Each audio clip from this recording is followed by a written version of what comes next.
Kristy fiainantsika isan'andro. Kristy fiainantsika isan'andro. O Jesoa, izao avy mba ananany fiainana sady ananany be dia be. Jaonina 20 tapany by. Site web kristyfiainantsika.com. Finaritra daholo io.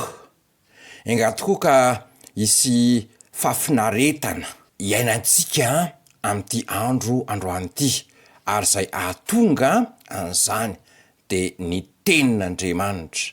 Ny tenin'Andriamanitra fiainantsika, fanilon-tongotsika sy fanazavana ny lalantsika. Faly mandrakariva miona miarahaba anao ary de misaotra betsaka anao misafidy ny hiaraka idinidinika toy izao. Zay nandray famonjena no mahavita asa tsara.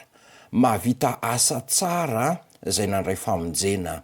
Araka ny Efesiana 2:10 manao hoe fa asany isika voaforona atao amin'ny Kristy Jesosy mba anao asa tsara zay namboarin'Andriamanitra rahateo mba andehanantsika eo aminy.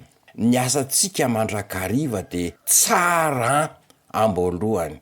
Tsara amboalohany vao miditra miasa amin'ny toerana anankiray de mazoto an'izany, marim-potoany, mahatoky amin'ny asa ary marina amin'izay rehetra atao.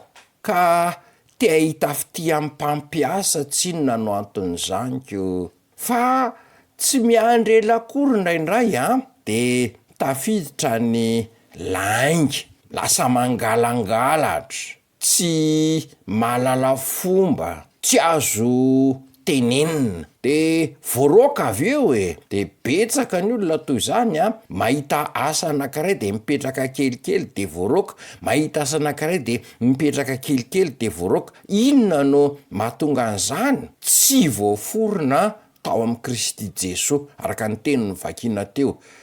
Tsy nandray famonjena, tsy manana an Jesosy Kristy ho tompo, de lasa endrika ivelany fotsiny lay toetra tsara teo aloha. Toetra noforonina fotsiny lay toetra tsara teo aloha fa tsy tena izy.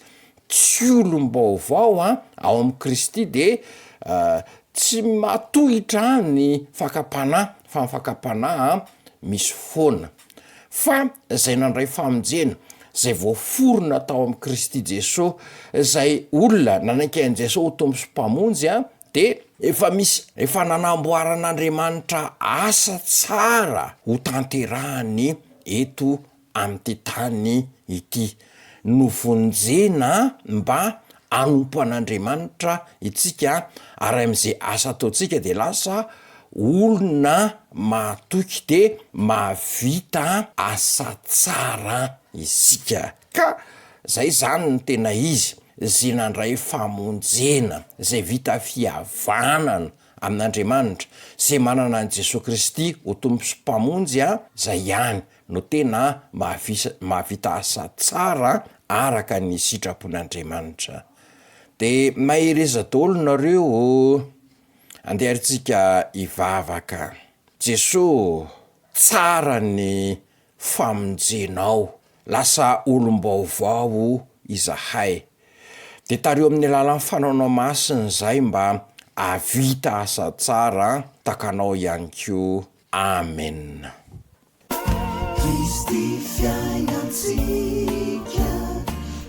Kristy fiainantsika isan'andro. Kristy fiainantsika isan'andro. O Jesoa, izao avy mba ananany fiainana sady ananany be dia be. Jaonina 20 tapany by. Site web kristyfiainantsika.com.